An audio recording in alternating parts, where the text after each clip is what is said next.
Okay.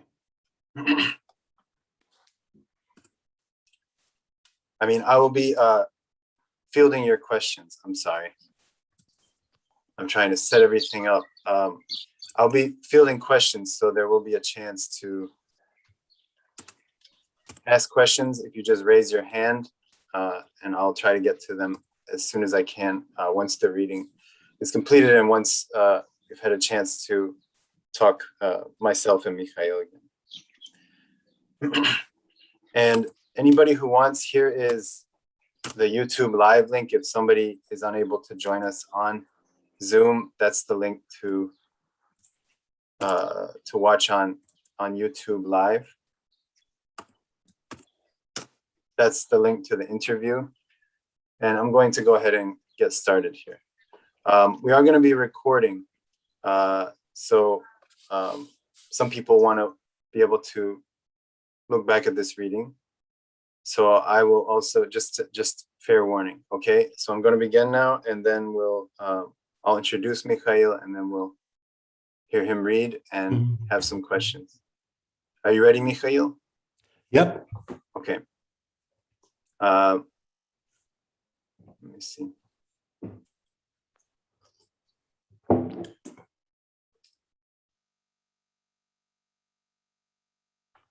Okay, Mikhail, you're muted. I'm gonna start recording and ask you to unmute.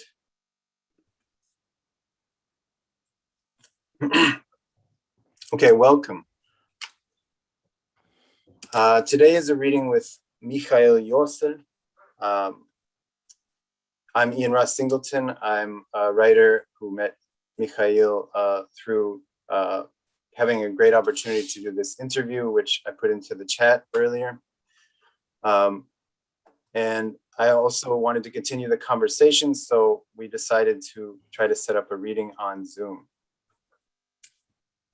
Mikhail Iossel was a samizdat writer involved with Club 81 in what was a city which was then known as Leningrad and now St. Petersburg, of course. And he was also a translator of American fiction and poetry then. Once he immigrated to the United States, he studied with Thomas Williams at the University of New Hampshire, became a Stegner Fellow at Stanford University, where he worked with his mentor, Gilbert Sorrentino. He was subsequently awarded a Guggenheim Fellowship and a National Endowment for the Arts Award. Mikhail Iossel is the author of the collection Every Hunter Wants to Know, and co-editor with Jeff Parker of two anthologies, America and Raskazi. And he is also the founding director of the Summer Literary Seminars, a very well-known summer writing program which organizes in countries like Russia, Kenya, Lithuania, Italy, and elsewhere. And he teaches at Concordia University in Montreal. So without further ado, Mikhail Iossel. Thank you, Mikhail. Thank you, Ian. Thank you. Can everyone hear me? Yeah. Good to see you, and thank you for coming. Some very old friends, some new friends. I love you all. And this collection consists of 20 pieces, some fairly short, some regular story length ones, and a novella or a very long story, some that can be classified perhaps as prose poems. I can see my publisher here, and I'm grateful to my publisher for the excellent work that they did on this book. It's very gratifying.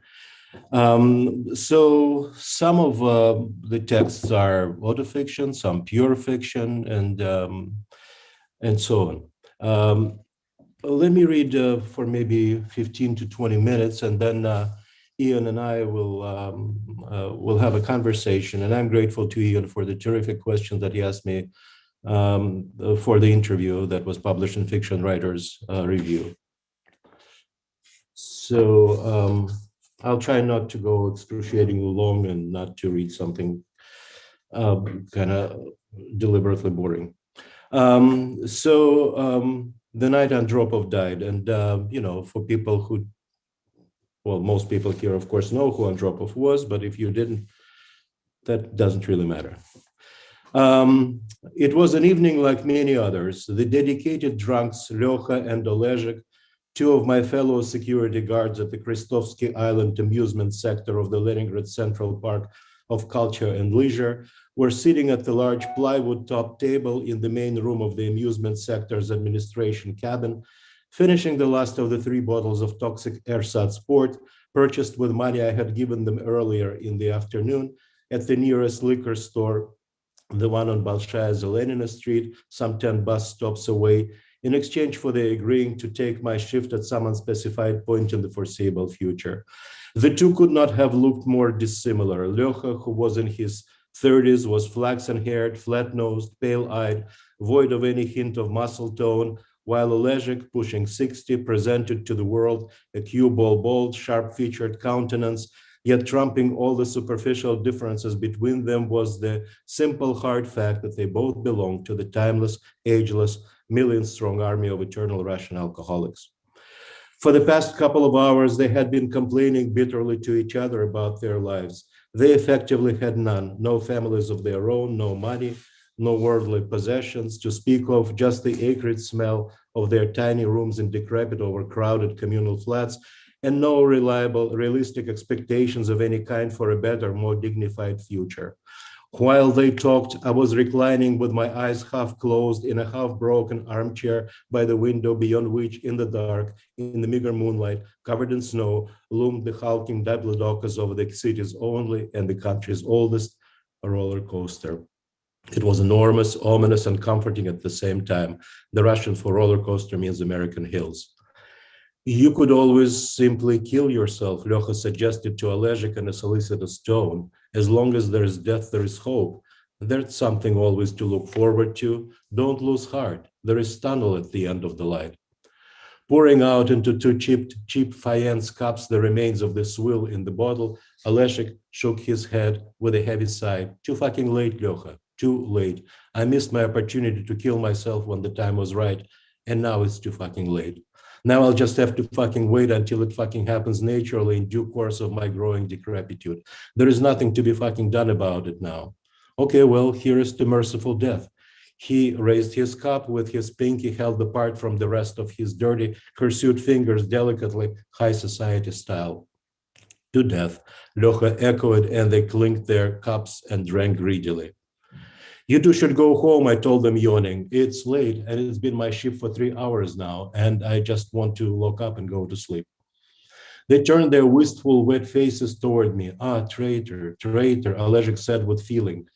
That's what he and several other fellow security guards there at the amusement sector called me affectionately, traitor to the motherland or simply traitor, in reference to my having applied unsuccessfully for an emigre exit visa from the Soviet Union 2.5 years earlier, right after quitting my job as an electromagnetic engineer, and shortly before, in a bid to heighten my uselessness quotient, joining the shiftless pool of the shift security guards at the amusement sector. It was a time of bad people in power, and the worst time to be a Soviet citizen like me, a Jew and underground writer. It was essential for me and for people like me to keep as low a profile as possible, and no one's profile could possibly be lower than that of a nighttime security guard at the Central Park of Culture and Leisure, charged with the duty of keeping an eye on the roller coaster. You, my dear traitor, you lucky bastard, you will yet see diamonds in the sky and maybe in the end manage indeed to get the hell out of here and go see Paris and Rio de Janeiro and New York and who the fuck knows what other wonderful places. And even if not, if push comes to shove, you're still young and it's not too late for you just to up and kill yourself, calmly and optimistically. You have your whole death still ahead of you, you lucky bastard. How I fucking envy you, traitor. That's so true, Lyoha piped up, mumbling, his head lolling on his chest.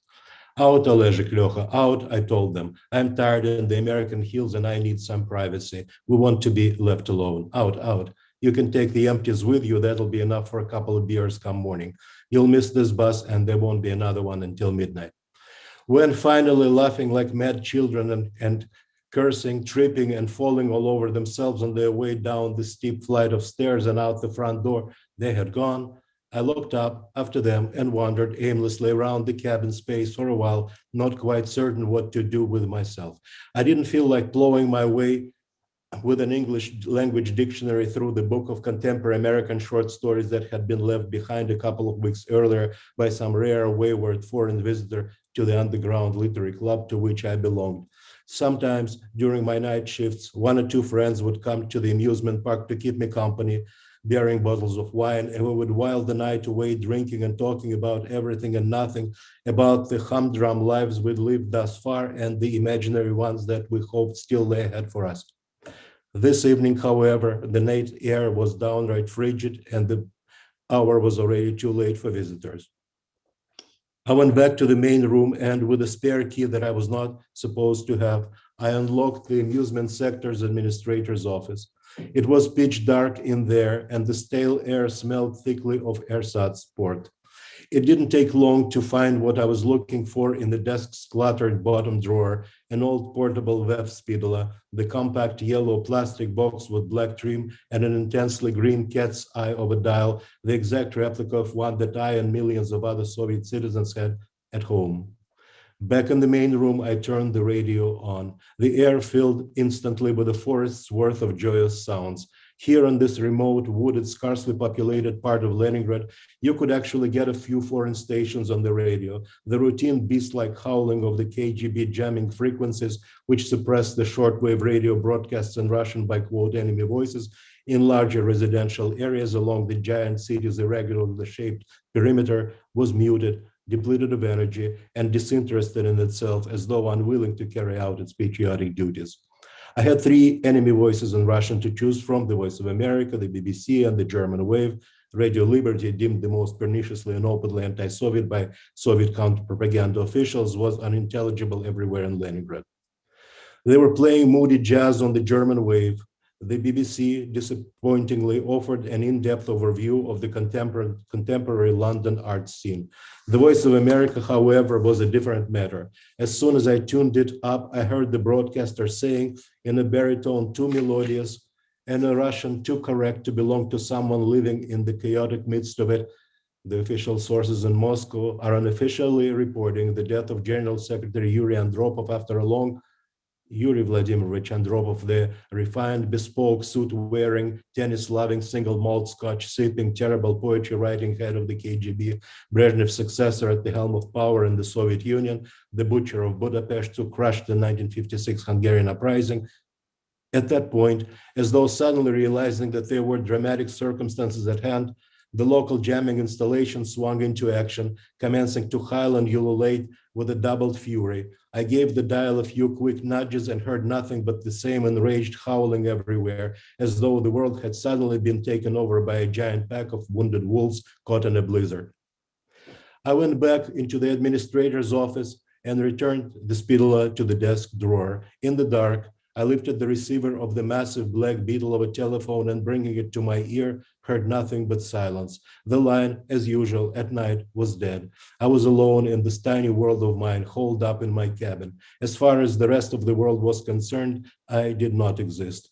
And anyway, there was no one with whom I could share and discuss the news of Andropov's death, not any of my friends who likely had gone to bed already, and not with my girlfriend who lived clear across town at least 40 minutes and 5 rubles away by cab and had no phone in her one-room apartment. Restless, I returned to the main room, switched off the unshaded yellow light there, and stood by the window for some time with my forehead pressed against the frosty window pane, contemplating the roller coaster's hulking, snow-covered mass, placidly mysterious in the pale moonlight. There was nothing for me to think or feel. Something was happening, something was going to happen, that much I knew. I couldn't wait for the morning to come. I winked at the roller coaster, feeling a protective warmth toward it. You stupid thing, you be well, I said. It just sat there. Andropov a mot, I said aloud in French for some reason. My voice sounded hoarse, wild in night solitude. If someone, some lost ersatz port begotten ghost materializing before me at that moment had told me that 30 years later I would be writing about Andropov's death in English in America, on the week when post-Soviet Russia's ruling class, made up to a considerable extent of the KGB old cadre, would be celebrating the 100th anniversary of his birth with a large exhibit dedicated to his life, at whose opening a glowing telegram from his spiritual successor, President Vladimir Putin, would be read, well, I would have known for certain that I had finally and irrevocably, once and for all, lost my mind. I went along the hall and into the room where the security guards slept while on duty, which of course they were not supposed to do, on the long, narrow, leatherette couch with uneven, cracked skin. Taking off my sweater, I rolled it into a semblance of a pillow, lay down on the couch with my head propped on it, and then picked up from the floor by the couch and covered myself with a stinking ancient communal goatskin that my amusement sector colleagues used as a makeshift blanket. I thought that I would have difficulty falling asleep given the state that I was in, but this was not the case. I was out like a light the instant I closed my eyes. So that's one story.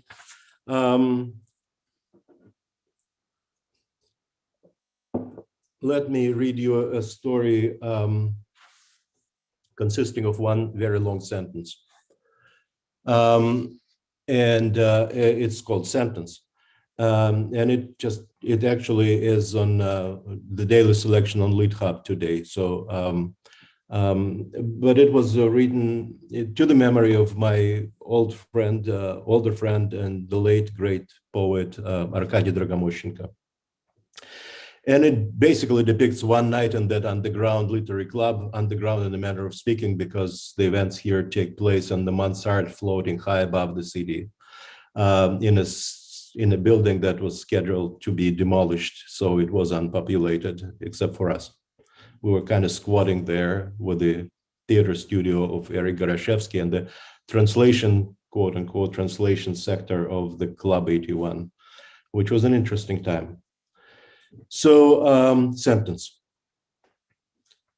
Remember how 30 years ago, yes, after the requisite sum of money had been collected in half handfuls of small change and occasional crumpled rubles for however many bottles could be afforded of whatever toxic domestic ersatz port or esophagus singing Bulgarian dry red might be available that night at the basement liquor store diagonally across the darkly illuminated prospect, 5 tall floors below. And then, after the eager young person dispatched to fetch the booze had returned to the loft, however many long minutes later, laden with bottles, winded but happy, and greeted with discordant cheers, and then, after we all of us, wasting no time, had gathered around the massive and incongruously sturdy table in the middle of the otherwise desolate and unlivable mansard building where we had our nightly gatherings, and the first 2 bottles had been opened quickly and expertly and without the use of a corkscrew, and their fetid contents had been poured out into the dense assemblage of thick-faceted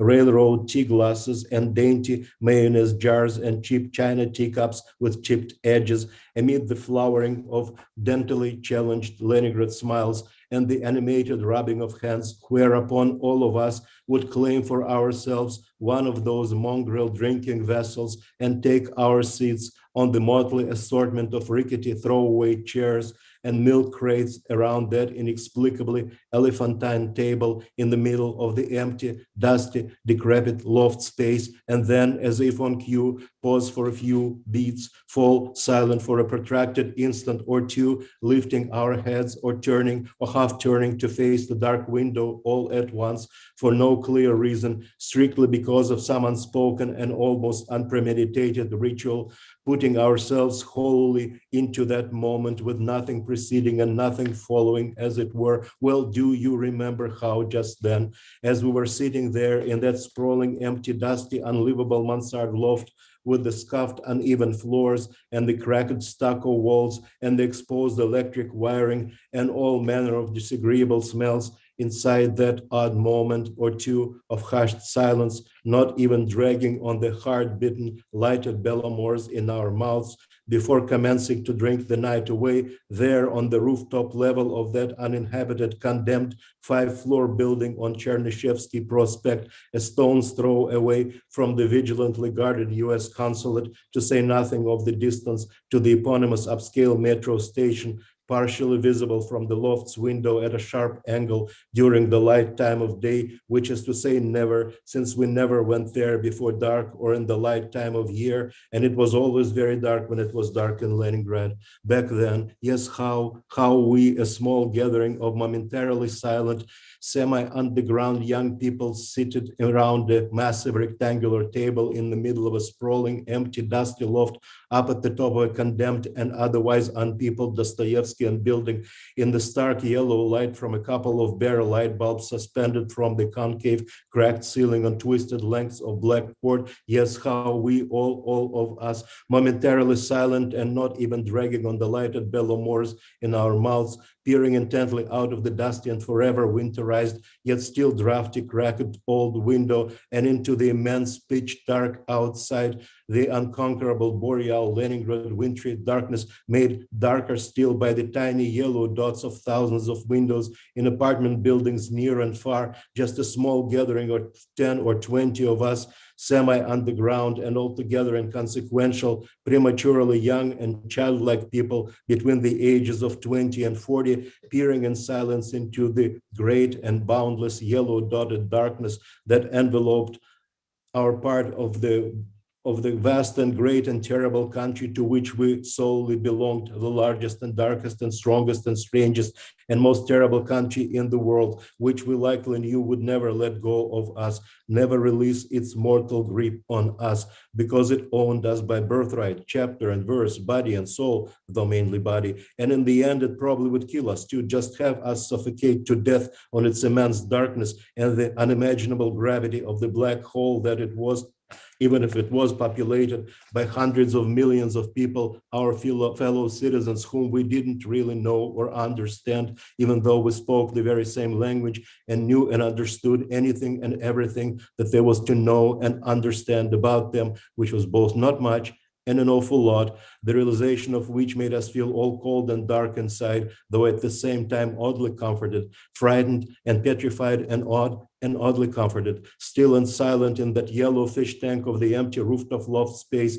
floating above the giant dark city at the top of a condemned, uninhabited Dostoevskian building, peering out intently into that immense darkness, all of us at once, silhouetted darkly and sharply in the harsh yellowness enveloping us, awed and frightened and oddly comforted, until one of us finally shook his head horse-like, shaking himself out of the sheer catatonic strangeness of that momentary silence and immobility, and raised his drinking vessel, dragged on the Bellamore in his mouth, and said loudly and hoarsely, "Gentlemen, we're surrounded by a sea of darkness," thus signaling the end of that strange ritualistic intermission. And then, with much relief, we turned or took our gazes away from the dark window and, talking animatedly all at once, commenced to drink the night away. So that's a one sentence story. Okay. How are we doing on time? Well, okay. The collection is named after the novella "Love Like Water, Love Like Fire." I won't read from it, but it's. I'll tell you I'll say a few words about it. It's the idea came from this photograph that is. You cannot really see, but I'm just showing you that there is a photograph. And so this photograph is dated on the back in my mother's hand, is 1939, Gomel, Belarus. Birthplace of my grandmother. And my grandfather was an old Bolshevik and party nomenclatura, and lots of his friends all around him were arrested. And apparently, or so the family legend went, she dragged him out of Leningrad to Belarus, where the rate of arrests of up and coming party hotshots, and he was one in Komsomol and the local party organization. The rate in Belarus was much slower, and he didn't belong to the local cadre, so he sort of like was safe there, even though he resisted mightily to, of course, to leaving the revolutionary front of work that he was performing. And so it essentially is based on, it's my reimagination of one night, or rather 3 minutes, maybe at most, in the life of a young woman who I imagined my grandmother was. The photograph features my young grandfather, my young grandmother, my mother who is a child, and her sister, my grandmother's sister, and her mother, and all of them looking away, with the exception of my grandfather. So that's yeah, the night when she's watching this NKVD Troika coming into their courtyard to arrest someone, and it turns out they're going for them, or so she thinks. So let me read just something that might be classified as a very short poem, just as an intermission. And then after that, I'll read one more piece, and that'll be it.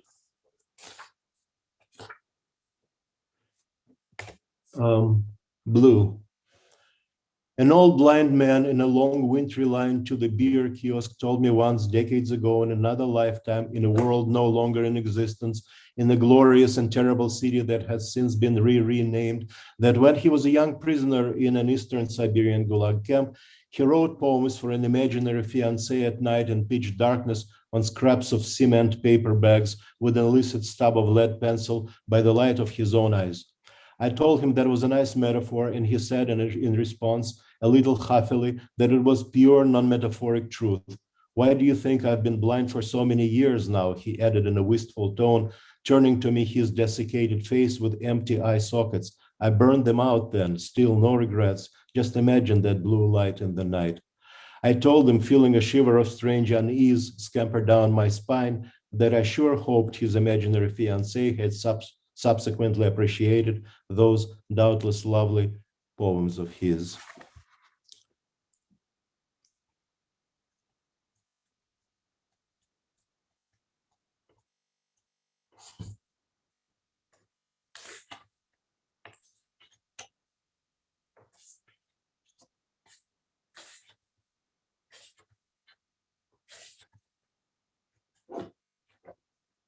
And just one more piece.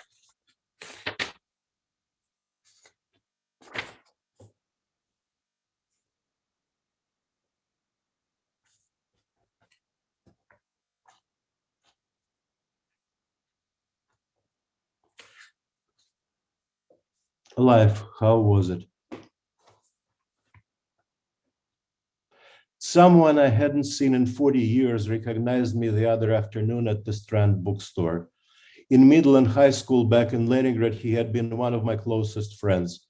He was buying a coffee table album of New York pictures, something along the lines of To See New York and Die, for his mother-in-law, he told me, winking, and I'd stopped by on my way to a friend's house in the neighborhood. A burly, broad-shouldered, handsome man of vaguely Levantine aspect, a cross of sorts between Hitchcock and, oh well, those crosses and parallels tend to make nothing more vivid. A cross between Alfred Hitchcock and Angelina Jolie, how's that? He hailed me good-naturedly in Russian as I was passing by the cash register. M, is that you? Is Mishka already up north? That was an old running high school joke between us. Mishka up north had been one of the most popular brands of chocolate bar in the Soviet Union.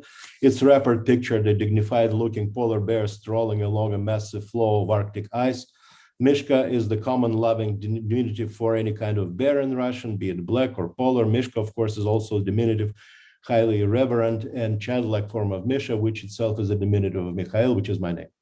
For someone to be, quote, up north in the general Soviet parlance meant his having been arrested and sent off to one of the Gulag destinations for his political activities, or more likely and pertinently, the looseness of his lips, the pointless frivolity of his speeches. D, I exclaimed, not his real initials, but close enough already, quite certain it was indeed him, recognizing him even despite my general propensity for recognizing those from my distant past whom I'd never met before. Is that you? What a strange meeting. But how did you know it was me? I cannot believe. Well, don't tell me I haven't changed beyond any, possibility of recognition since high school. Oh, you most definitely have, he assured me with a smile. It's just that I saw a picture of you in a newspaper back home maybe 5 or 6 years ago. Plus, I'm on Facebook, technically speaking, although I hardly ever am there. It's true, though. There is very little in the face you have today from the one you used to have back then. Sorry if that sounds upsetting to you, maybe. Oh, no, I said, waving my hand. That's how I tend to think of myself in any event, at present, being on my second, wholly separate life. It's like that old joke about the historical museum in Genius having an exhibit, two skulls that used to belong to Christopher Columbus, one as a child, the other as a grown man. In every joke, well, there is a kernel of joke, as the saying has it. He paid for the book for his mother-in-law, and we moved away from the cash register and started talking animatedly. Though he only had a few minutes, he was running back to his hotel to collect his wife and elder daughter to head to the airport and home. He told me the abbreviated story of his life. After 20 years of being a merchant marine and having circumnavigated the world many times over, he was now living in Yekaterinburg. It's a long story, he said in response to the puzzled look I gave him. My wife's from there, her father a mini oligarch of sorts locally, and he offered to invest in the tour agency I was starting then 15 years ago if I relocated there, and so on. So I thought, why not? St. Petersburg, of course, is great, but Yekaterinburg has its certain advantages. It's a nice enough city, just very far away from everything, to be sure. But them's the breaks. You can't always want what you get, We reminisced. Some of the key episodes from our shared childhood and adolescence, neither of us could recall as though they'd never happened, or rather as though we'd never lived through those moments of our own lives. Memory either confirms or refutes the very fact of our own existence. He couldn't recall, for instance, that I once hurled an ethnic slur at him. His family has North Caucasus origins during one of the heated moments in an intramural soccer game after he had mowed me down brutally from behind. Both of us were the stars of our soccer team, or school soccer team, which admittedly is not saying much. This was one of the most shameful episodes of my youth, and I had been rehashing it in my mind for a long time. But he didn't seem to remember it, and not the vehemence either with which he'd rushed at me with a piece of stone in his hand, blind rage distorting his genial features. He seemed to have blocked it out. I, in turn, could not remember having on another occasion burned my lips almost clear off my face after biting off a chunk of small red pepper lying around the kitchen in his apartment, despite his Joko's earlier warning not to touch it, that their native cuisine was way too hot for the uninitiated. Subsequently, I had spent, according to him, a good half hour in a delirious state with my face stuck under a stream of cold water in his kitchen sink, and my lips were swollen something awful to the point of my not being able to say a single word for hours afterward. Well, but some things we did remember jointly, of course. The girls we had crushes on, the soccer games of special import, the pranks we pulled on the teachers. We looked at each other with a mix of tenderness and befuddlement, moist-eyed. It was clear to both of us after the 5 or 10 minutes of our hasty conversation that this chance meeting was the last time we ever were going to see each other. I would never find myself in Yekaterinburg, and he would never be returning to New York or going to Montreal. We wouldn't have seen each other either had he not recognized me a few minutes ago in this unlikely locale in the middle of a bustling New York bookstore. But that was okay. Knowing we would never see each other, it was okay. When you're young, you think there'll be plenty of time for everything in your life, counting all the grains of sand in the Sahara Desert, seeing all the people in the world, becoming greater than Jesus and Lenin, Lomonosov and Pushkin and Einstein all rolled into one, reuniting at some point with everyone you've met once in your life, befriending every man, falling in love with every woman. Life is a process of gradually coming to terms with the meaning and the very concept of neverness. Never, well, so be it, quoth the raven. Oh, well, them's the breaks. Get used to it, get over it. Life is a perishable proposition of rapidly diminishing returns. You could have become this or that, you could have been here and there and everywhere, but that didn't happen, and well, so be it. There won't be, in the end of your life, a joyous, transcendentally meaningful regathering of everyone you've ever met on your path, with stories shared and wine flowing and laughter lilting and happiness abounding and life never ending, and well, so be it. Well, so how was it in all? I asked him just as we were about to part ways and give each other an awkward farewell hug. He understood me. Life, you mean? Yeah, life, I said with an embarrassed chuckle. What did you think of it? It was okay, good, better than one might have expected, he said pensively. I can't complain. How was it for you? Interesting, I said. Well, definitely interesting. Pretty interesting. I wouldn't know what else to say about it. I too can't complain, and it would be pointless to complain too, because, well, whom or what would one complain to? It was interesting. Okay, well, thank you. Thank you.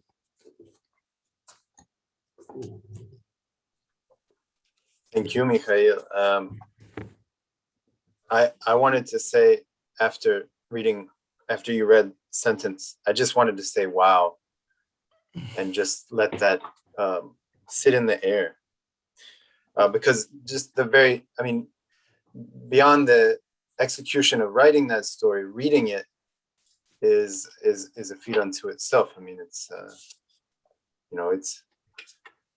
it's one sentence, and I have so many things. I'm glad that you read that too, because and also the the first story in the book, The Night Andropov Died.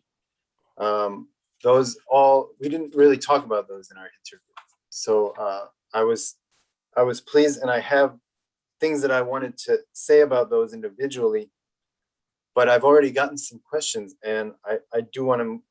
I'd like other people to be able to ask you questions. So, but I want to note some of the things that I thought of, that I noticed.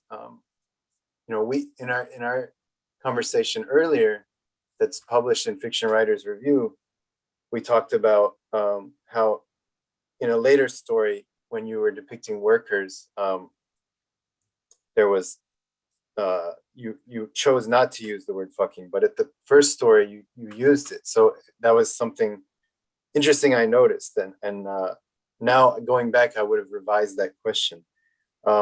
Also, those coworkers of yours at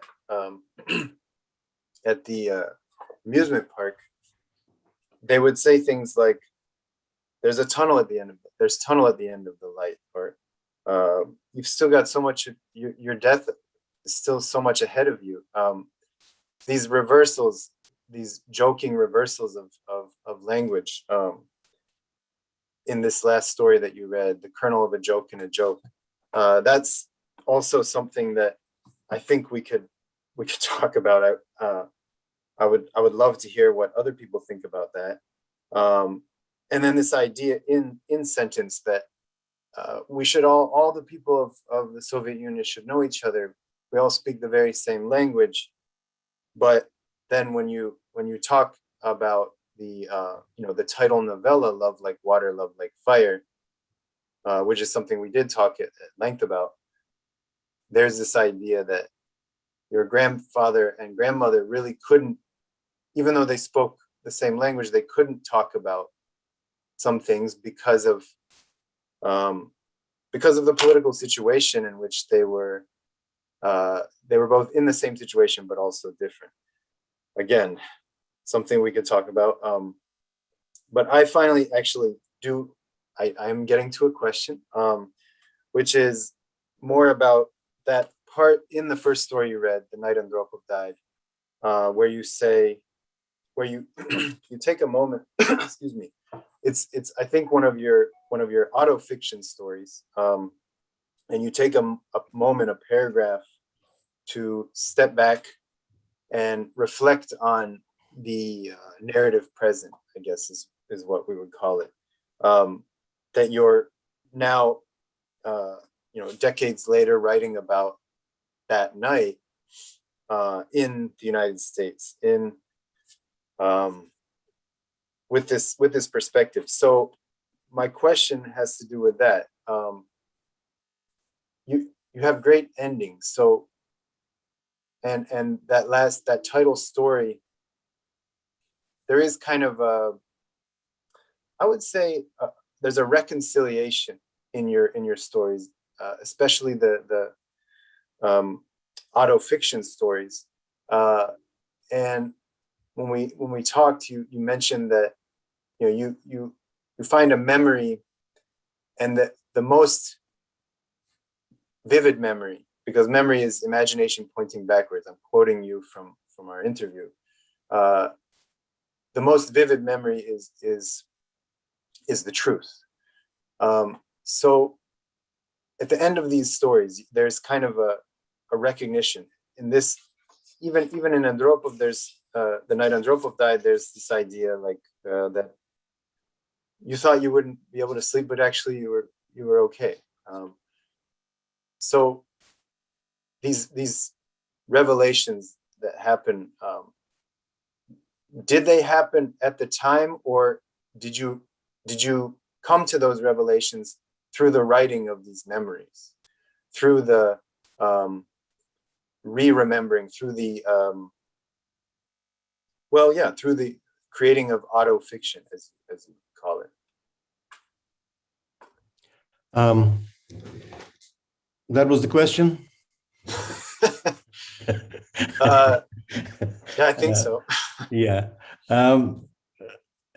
What I do sort of is as you mentioned correctly, I just try to collect in one place the hottest recollections, the ones that are closest to the surface of my mind, and they're the truest in my mind, because what's the point of um,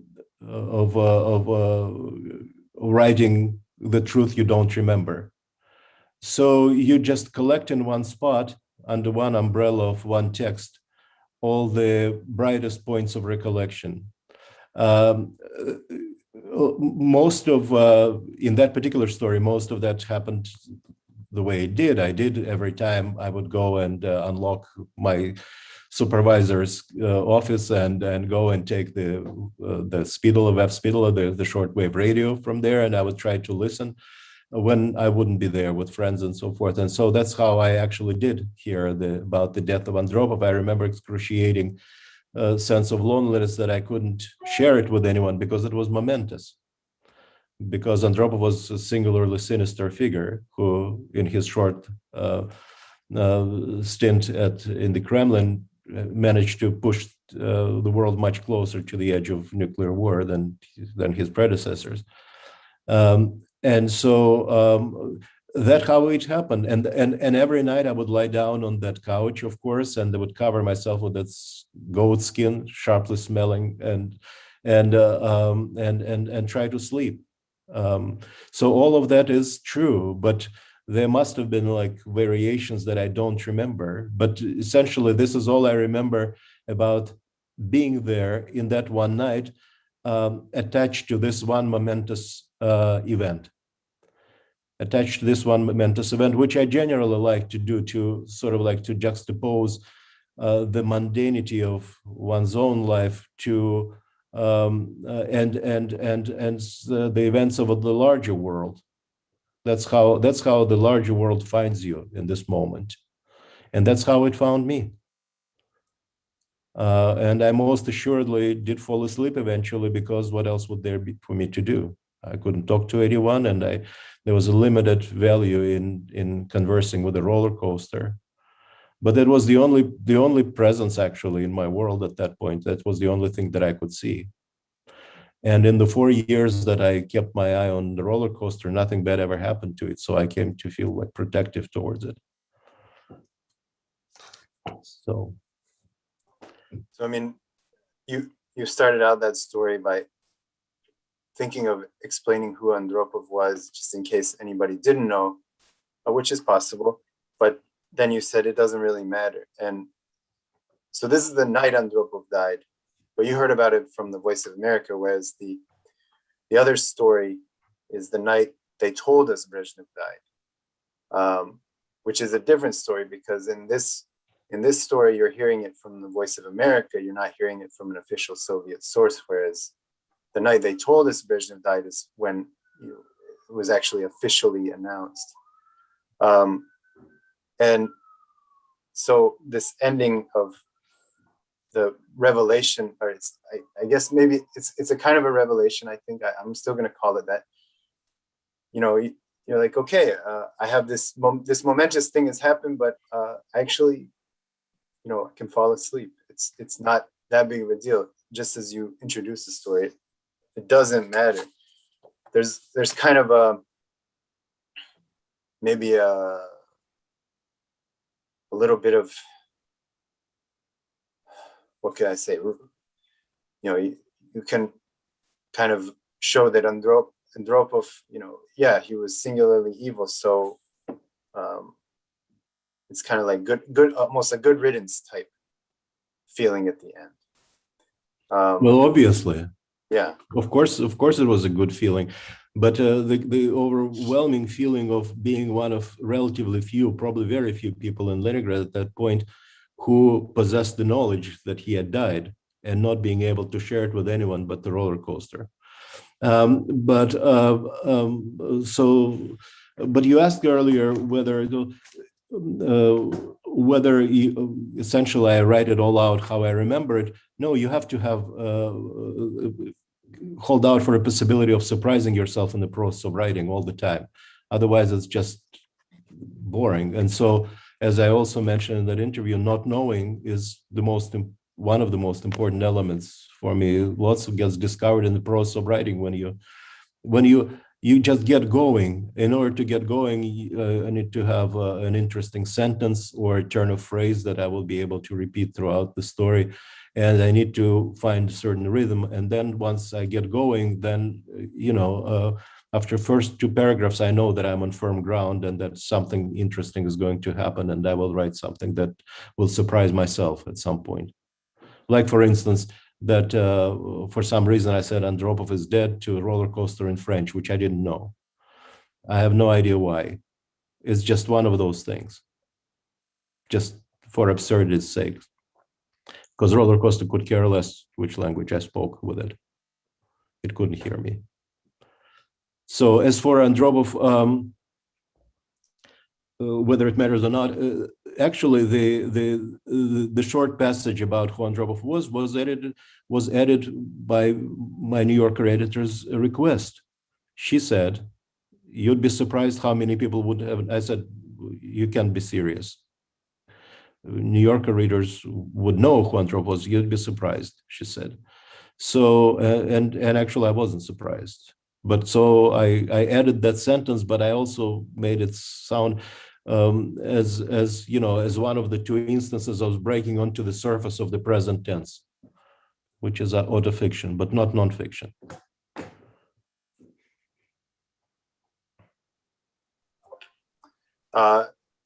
Thank you. That I do have other things, but I really think this is a good time to move into one question here. And I also should have said earlier, if you would like to ask a question, just raise your hand and then I can unmute you. But this first question was sent to me and I've been asked to read it. So this is from Daniel, who's one of the audience members on this Zoom. Daniel asks, Mikhail, your Andropov story contained the line, "It was a time of bad people in power." Has there been a time in your lifetime, or at least in your writing lifetime, when bad people were not in power in Russia? If so, did this situation impact your writing and how? Yeah, it's an interesting question because it can be unfolded into a very long answer, or it can be limited. Obviously, there were no good people in power in the Soviet Union during my lifetime, but there were worse and better people, relatively speaking, very relatively speaking. Very relatively speaking, Khrushchev was better than Andropov, very, very relatively speaking. Gorbachev was infinitely better than Andropov, let's say. There are kind of, think of, and speaking in parentheses, now is not a very good time either, right? Because think about after Stalin, who of course was industrial strength mass murder, right? Probably the most prolific one in human history. But after Stalin, Khrushchev and Brezhnev and even Andropov, they didn't tend to like kill their political opponents. They put them in the gulag, of course, they in labor camps, they put them in insane asylums. They, when those were extremely high profile, just kicked them out of the country, but they didn't tend to just kill them. Well, guess who's doing that now after Stalin? No, it wasn't a very good time, but then so it was a specific reference in the way I was a so-called quote unquote refusnik, and that was which is to say you apply to immigrate from the Soviet Union, and I feel self-conscious explaining it to people who know Soviet Union just as well as I do here in the audience, but nonetheless there are people who don't as well. So yeah, and that was a highly vulnerable situation, of course, because you had already proclaimed yourself to be essentially a traitor to the motherland, but you were still a Soviet citizen, obviously. So it was bad time, bad people in power. It felt more dangerous to me now. At that point, I felt there was a generally fall of 1983-84, as I remember it, and it might be highly subjective, but as I remember it, was really bad time of extremely high tensions in relations between. It was the time of the Korean airliner, right? If you'll remember, and then so on, and Andropov's truculence and his intransigence and his open hostility toward the West, camouflaged by his manner of a sophisticated man. He was also much smarter than let's say Brezhnev, and of course than Chernenko, who succeeded him. He was dangerous, and there was a sense that distinct sense that this is very, very dangerous time. Generally, it was the time when people could stop you in the street and ask why you're not at work or where you're going, or search your bag to see if you had a bottle of vodka there, for instance, that you purportedly were going to sell, and so forth. It was dangerous time. It was KGB running the country self-proudly and very openly, because he had been the head of the KGB for many years, for 18 years. So that's how I remember it. And so I just remember the sense that that I needed to survive at that time. So yes, of course, Andropov's death much more than, in a different way than Brezhnev's death, felt like a major breaking point, like an inflection point.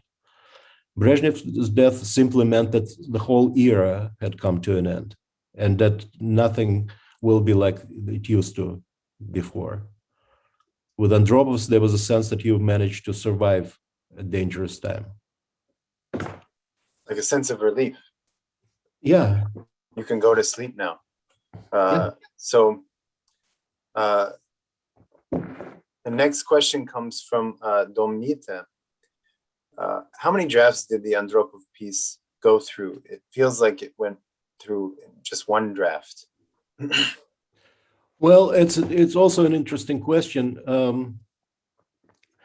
because that particular story, a while ago, I fell in the habit of giving myself kind of sort of like writing prompts and assignments, certain time limit, and to write a short story directly into the status box on Facebook. So as to deprive myself of the possibility of endless rewrites. So that way I could only correct the syntax in certain words, but I would give myself, so in that sense, yes, Andropov is one of those stories, and actually one of those 12 stories, I guess, short pieces that were published in the New Yorker were written that way, most of them. Just trolling memory for the hot points of recollection, so that are very close, so close to the surface of my mind that the story writes itself out once you get the first 2 or 3 paragraphs right. So, but by the same token, often, very often, so that Andropov was written like that, indeed, in a very short period of time. That doesn't mean that afterwards I didn't correct it. I mean, I didn't work on it a little bit, but not much, indeed. but by the same token, sometimes I would try to approach a story in the same kind of frontal cavalry-like kind of mode, and it would be immediately rebuffed by the material. And then I would know right away that I would have to just step back and regroup and prepare for the regular process of writing a story, which is to say at least a month and rewrites and so forth. So yeah, but the point is, in actually with its sentence, for instance, was written in just like that also, pretty much, in a very short period of time. But yeah, so there are two different kinds of stories, and of course, novella I worked on for a long time because it's written in a way that is it's difficult for me to write in quote unquote straight sentences, the simple declarative sentences. So I need to find the rhythm of paragraphs to do that. So yeah.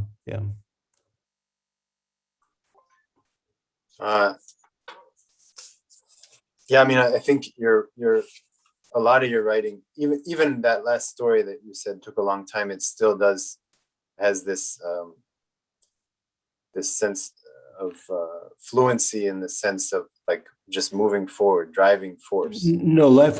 How was it? Was written. It was one of those stories written directly into Yeah. It is so. It was written very quickly. But the novella, Yeah, the novella, Love, but Life, even the Water. novella has that. It took a long time to write, Yeah. but it has different rhythmic arrangements in different parts of the novella because essentially it all takes place in the head of a young woman, all of it. So. Another question about sort of similar to this is from Jamie. That when you do switch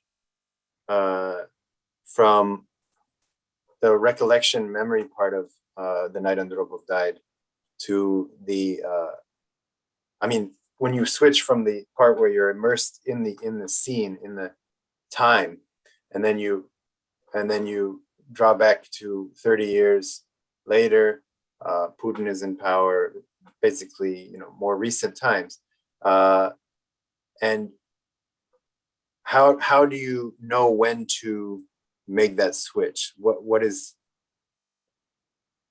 made you? How do you know when to use a recollection type point of view instead of an immersed point of view? I don't know. It just felt right. It's just the logic of the story and the acceleration of the story took me there. That's all. It just felt right. Obviously, I'm no Chekhov, but but if you read, let's say, almost any of the Chekhov stories, like Lady with the Lapdog, for instance, where they're just sitting there, their affair had just started of the two protagonists, and then suddenly Chekhov, and they're looking at the sea, and suddenly Chekhov, and so the sea will keep roaring long after we are all gone. Suddenly it's just Chekhov musing on the nature of the eternity of the sea, right? And in almost every one of his stories, there is this moment when all the characters, as in an old daguerreotype, right, which is very rigid, where like the men are seated and women stand behind them with their palms on their shoulders, or some other arrangement. But all the characters suddenly, as though they just like fall silent,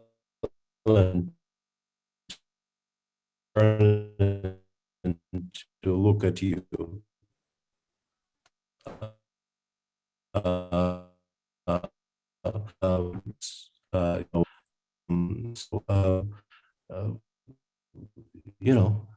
why did you like it? He just was for a moment his characters and just so yeah, I know it's part of the not knowing, which is the most gratifying part of writing. I think we might have lost some of that, Mikhail. It was right before you said the not knowing part. You were kind of cutting out. Yeah, I for a moment I thought that your Zoom was for an hour only, Okay. um, which would be logical. Yeah. Um, well, I mean, we are actually out of questions. Well, Yuli, you have a question, right? Yuli has a question. Oh, I'm sorry, I didn't see. But she is muted, right? Is she muted? Can you unmute? Maybe You people have, can be unmuted now. All the people can be unmuted at this point. yeah, I'll unmute you just a sec. Oh, on Dennis's account. Mm-hmm. Okay. I think you should be able to now. Oh, okay. Hi, I'm not Dennis Slavin though. You're not. No, but I'm Juliet Speaker. I also registered Yeah. that we're in the same Yeah. room. Thank you for the reading. My question, and what interests me most usually in such kind of autofiction in another language other than especially than the content, what's the dynamics? There is a very strong and interesting dynamic between writing in English and writing about this particular past. It Well, somehow impacts the writing in a very specific way. So how do you see that? well, you know, I think that I start writing in English to sort of like to put a major obstacle between myself and my past and my life, because Russian was offering me no resistance of any kind, and so was all too eagerly complicit in me wallowing in sadness and nostalgia and misery and whatever. Um, so, but then it sort of like it helped me in a way to become a stranger to myself when writing about that past. So I think it helped me find myself writing in English and limited me to the extent that it would be harder for me to define myself in writing about that in Russian. So English has limited me to the true identity of me as being from there, but also far away, and writing from a great linguistic distance. And because I'm a stranger to the language, I feel like I'm a stranger to myself and to my past, and therefore I don't feel self-conscious as I would have in Russian writing about that. And and I don't feel that when I explain something about Soviet Union that I condescend to the reader, for instance, or that I talk down to the reader, or that I just basically, or that I kind of cheapen my own writing by explaining things. I don't explain things. I just basically finding myself as a stranger, but also from there, in the same way that I sometimes feel that I write Russian sentences, but in English. Certainly, the rhythms are not necessarily, the rhythm and the manner of reading maybe is a carryover from my writing in Russian. So the essence, the kernel of writing personality remains, but all other parameters are different. I don't know, Yuri, if that answers your question. It's the issue of distance in some way, right? Yeah, of course. Uh-huh. Yeah. I just find Because oh, I'm sorry. I know I just find often that how like my American child, pretty much American child, right? Because she grew up here, says your voice is different in English, or your character is different in English. Yeah, well, voice is different in English because we basically it's a different manner of extracting sounds in Russian and in English. So timbres of voice are different in Russian and in English for sure. But it's kind of important for me at least to remember I'm not bilingual. I did not come to the United States before the age of like 17, for instance, when the window of bilinguality starts closing, essentially. Right. So I'm not bilingual. My Russian is infinitely quote unquote better than my English. So English still offers resistance, a lot of resistance, but of a different kind than Russian, and it limits me. And I have to work around those limitations, which is why it's easier for me to write a sentence like sentence in 1,200 words than a story with simple declarative sentences. So, which is why I couldn't be a journalist, for instance. I admire people who can, but I couldn't be because there wouldn't be enough of interesting material for me to work with on linguistic level. And that would have to become not present in my sentences, as it were. And that would be difficult for me. Not gratifying enough because I'm not bilingual. But you understand all that very well, I'm sure. Yeah, it's just very interesting because the autofiction now is, and every like nonfiction specifically as autofiction is such a big thing in Russian language now. Yeah, I only call it autofiction for lack of a different, because I think I'm doing something actually different than autofiction also. But I haven't yet figured it out. But my friend Josip Novakovic is writing about that even as we speak, actually, because that's what his idea. But autofiction simply because I don't announce it as nonfiction, and it wouldn't be unfair of me and kind of strangely, duplicitous to say that this is nonfiction, where we don't even remember conversations that took place verbatim, that took place 3 days ago. What about 25 or 40 years ago? That's kind of ridiculous. But also because I just admit openly that memory is unreliable. So I go for the true recollection, which is the one that is the strongest. The strongest is the truest. But that's not how it exactly happened. I don't know. If that's how I remember it, that's how it happened. But yeah. Thank you. Yeah. Yeah, that was an excellent question. And I want to kind of take from your question, Yulia, to go back to what you said earlier, Mikhail, about the memory has to surprise you. So if it, do you think that, okay, before I ask that, I'll take a step back. This is good advice for any writer, multilingual or monolingual, I guess we would say. Our writing should surprise us, right? I think many of us here can agree that that is some sound writing advice, craft advice. Do you think that writing in English helped to bring that about, that surprise that came out of these memories? Do you think that was aided by? Well, not memory. I'm not saying not everything is memory in what I write, but in memory, not necessarily memory that should surprise you, but you should be able to surprise yourself in the process of writing, because that's the joy of writing. Otherwise, it becomes kind of a little stale, and difficult and not rewarding enough. And so you have to you have to make the process of writing rewarding for yourself, I think.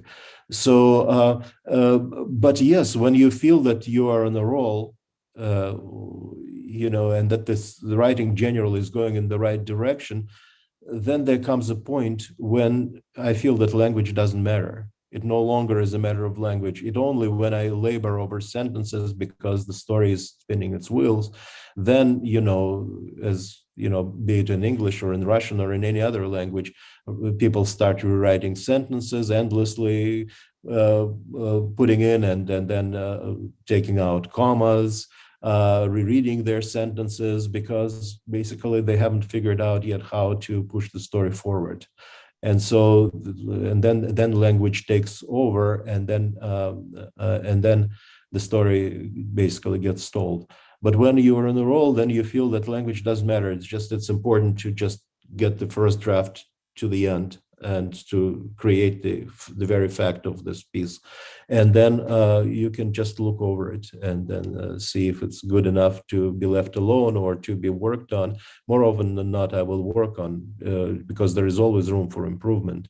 And especially in stories that don't get written in one fell swoop, because they get written over 1 month and then there will be rewrites, and there will be pieces of text that will be taken out, whole chunks of text, even though you would naturally resist that originally, because nobody wants to take out their beautiful sentences and passages. But then you tell yourself that the reader is not going to know anyways. So yeah, you have to, I mean, whatever keeps you in the state of being engaged in the process of writing, whatever helps you conserve enough energy, whatever makes you happy to be writing, because ultimately, the first reader that you have to satisfy with your writing is yourself. Because if you were engaged in the process of writing, then the reader, the outside reader, they may or may not like your writing. It may or may not be their cup of tea, their theme, their subject, their style, their anything about it. But they will appreciate the energy because it's transferable, it's contagious, the energy that the excitement in the process of writing. And by the same token, if your story is mainly like workable, just workmanlike, and you just you feel like you're going through passages and they're solid and they're there for logistical purposes, but your heart is not fully in it. But that passage needs to be there. You can rest assured that the reader will sense that lack of excitement tenfold, because the lack of energy, the absence of energy is also contagious and transferable. So you better, I think, at least for myself, you better be fully engaged in the process of writing and find any kinds of rewards that can accrue in the process of writing. That is to say, you have to be able to make yourself smile, to write something funny, to find an interesting turn of phrase, to be as concrete as possible in certain places, because concreteness, at least, or when you put in detail, that makes the process of writing more interesting for me. So that's why, for instance, I put the name of the street where that liquor store was when the two drunks went there, Большая Зелень. It actually is the street on Petrogradskaya side in Leningrad, and there was this big liquor store where the drunks went from Tsipakova. But who cares? Nobody cares. Why is it there? Because it helped me become more interested in the process of writing at the outset. So, I think that I'll just say that the three remaining questions in the chat. Erica Goldman is asking, what about simply calling it fiction? And Katrina Best is asking, aside from on Facebook, do you write in Russian at all now? Or do you intend to at any time soon? Well, okay. Erica is my publisher. Erica, it's fiction. I thought that was, yeah. It's fiction, sure, but it's also, it's autofiction, because, for instance, there was a review of the book in Chicago Review of Books 2 days ago, I think, and it's very. I was flattered by it and very positive and so forth. But then it says in another story, Iossel meets no. Who said that it was Iossel meets? Maybe it's somebody else meets. Just in my first collection of short stories, there was a protagonist name was Yevgeny Litovtsov, for instance. But it's not the same. Like in a number of Borges stories, the main protagonist's name is Borges, and we know that Borges did not do all those things. To begin with, he was blind, so he was not reading letters, and he was not drinking pseudo cognac, and he didn't see the Aleph in the basement. But for some reason, in one story after another, he just called himself Borges, because then essentially just you call yourself Borges and the reader will not suspect that it's Borges. And similarly, just it's me, but it's not quite me because it was a different person back then. But still it was me. And Katrina, good to see you. It must be late now in the UK, but Katrina, I write on Facebook sometimes in Russian, and usually it's nothing good. It's just angry, just rebuttal to some political whatever. But sometimes I write in Russian. I just don't publish it, and I don't show it to many people. But at some point, I might. Interestingly, I write in Russian almost as a rewards for writing in English. Somehow, just to reward myself, just to because it's just so suddenly it's so easy, um, you know. But yeah. And I found though, as many people have found actually, that it's difficult to write in two languages in parallel. It's just difficult time-wise, energy-wise, and sometimes, and I envy and admire people who can do it. Actually. And there's one more from Marina, my friend. Thank you also from Leningrad, St. Petersburg. What part of your writing is coming from the past? Are you writing it all from your American/Canadian experience?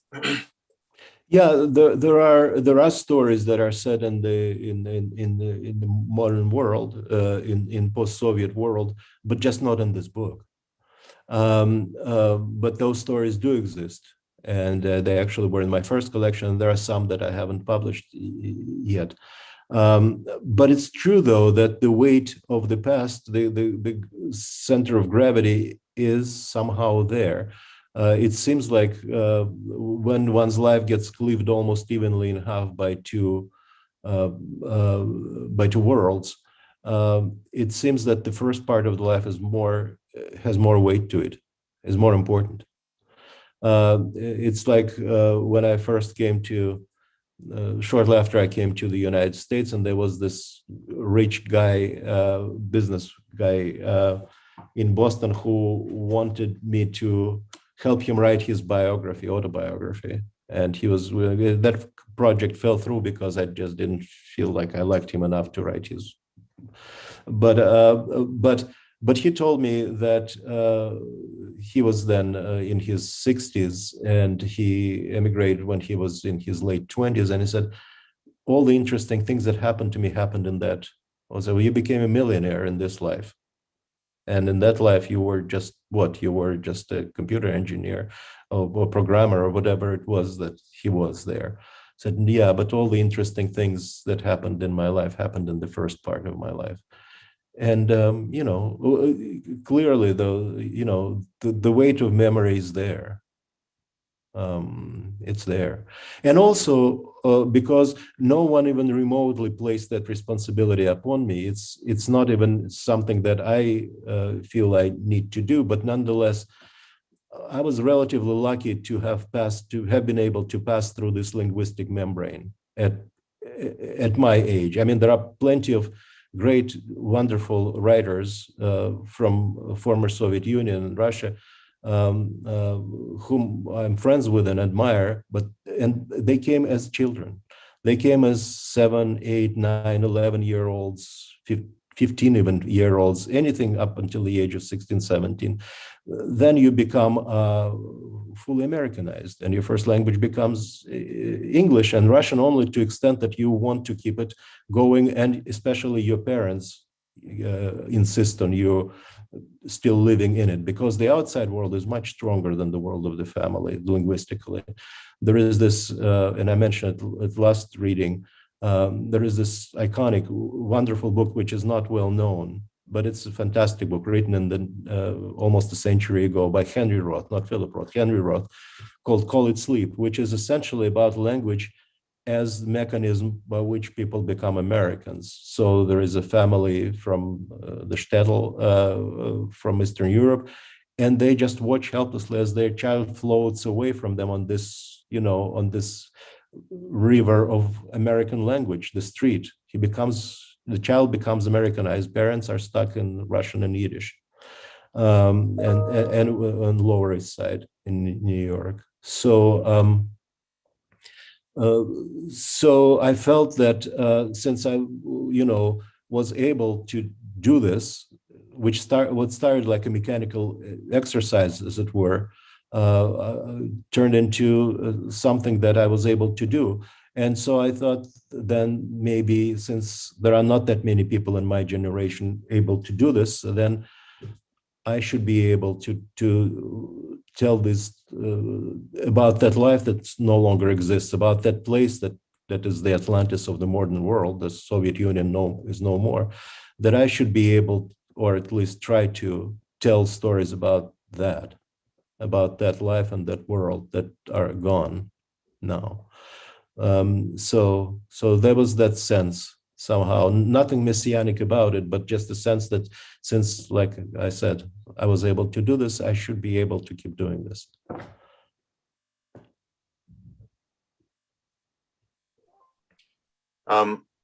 Okay, I think there's one more question. I think it should be the last. It's that which language do you dream in? Russian or English? I was waiting for it. It's number 575,000, whatever. And I don't know. I haven't been able yet so far. I haven't been once able to pinpoint the moment of me thinking in a language in a dream. Even if obviously I'm dreaming in a language, but I just don't register it when I wake up. So I have no idea. I can tell you though that I speak Russian to my cat because he doesn't care. So I don't know. I wish it's an honest answer. I don't know. But generally, we don't kind of think in words, do we? I mean, we think in clouds of words or like in thoughts, and then and everything else is translating thoughts into words, and then translating like words and then rearranging them on a piece of paper. Then everything is translation. And I wish I could be more helpful, but I don't know.